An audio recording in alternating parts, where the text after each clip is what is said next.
welcome back. We are reading chapter 14 today, Crispy Cornflake Crumb Fest. All the next day at school, I could feel Liam's eagle eyes watching me. I tried to act normal and thought I was doing a good job until I saw Ted, Kat and Kai whispering and exchanging puzzled glances. Maybe I was getting normal wrong, or maybe I was being too normal. Was that even a thing? I didn't have the brain power to work it out.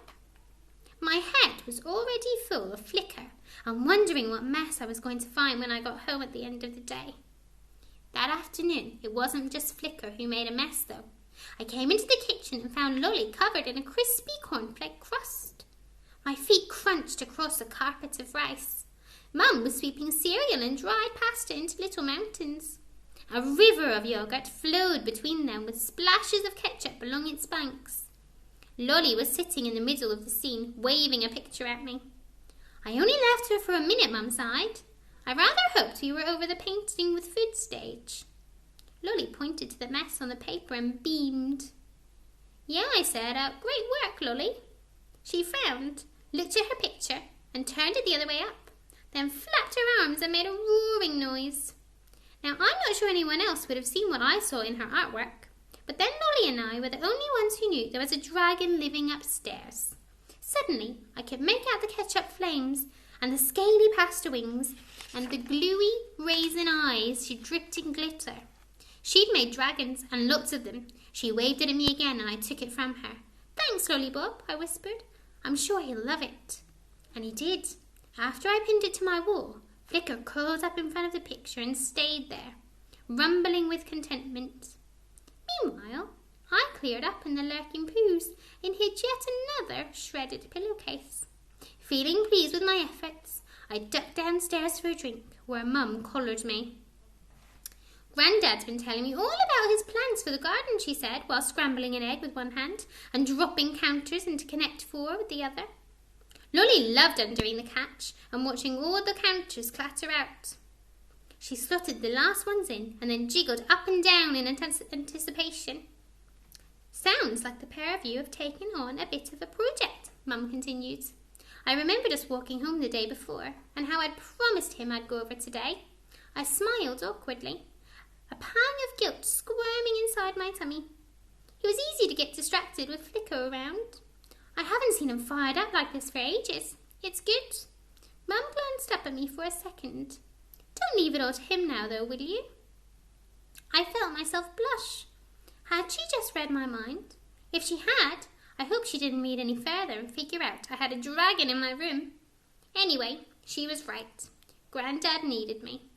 I'll go now, I said, marvelling at her ability to catch the tiny astronaut Lolly had just launched into orbit before he splat-landed in the egg with one hand, while scooping up the scattered Connect 4 counters with the other. I sometimes wonder if my mum secretly has her own superpowers. Flicker was only too keen to get out of the house, and he flitted happily from tree to tree as I walked to Nana and Granddad's house. But every so often, if there was no one in sight, he'd zoom down and send out a puff of smoky warm breath to tickle my ear. When I arrived, Nana met me with a freshly baked chocolate muffin and gave me a flask of lemonade for us both. I found Grandad down in the garden with a handful of seed packets, a look of pure concentration on his face. Hey up, Chipstick. I've got a problem. I can't decide on the best kind of beans to try. I'm a runner bean man myself, but there's all sorts here. Haricot, scarlet runner, winged, yard long. I never knew there were so many. It's up to you, really. What do you say? Feel like something a bit more fancy? His eyes were twinkling, and I could see Mum was right about him being fired up about the veg garden.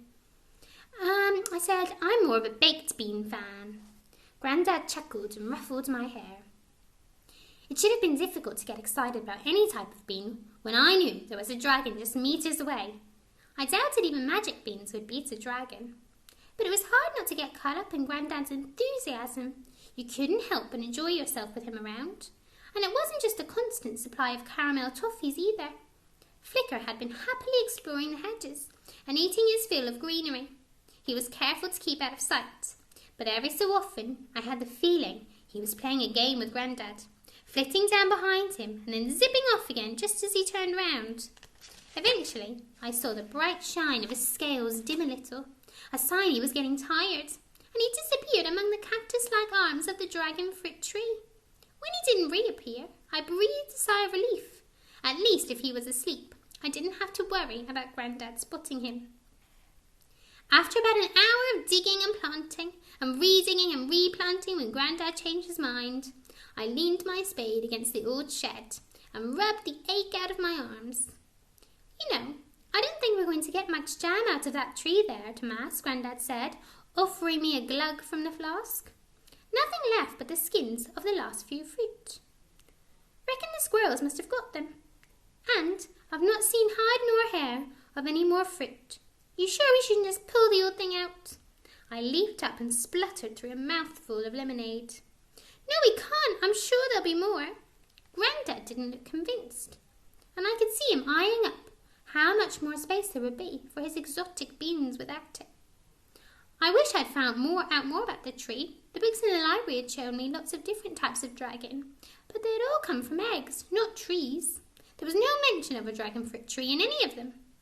What if Grandad was right? What if there was no more fruit? I wouldn't be able to stop him pulling it out if one little crop of squirrel snacks was all the tree had to show for itself. He'd want it gone for sure. Okay, see you tomorrow.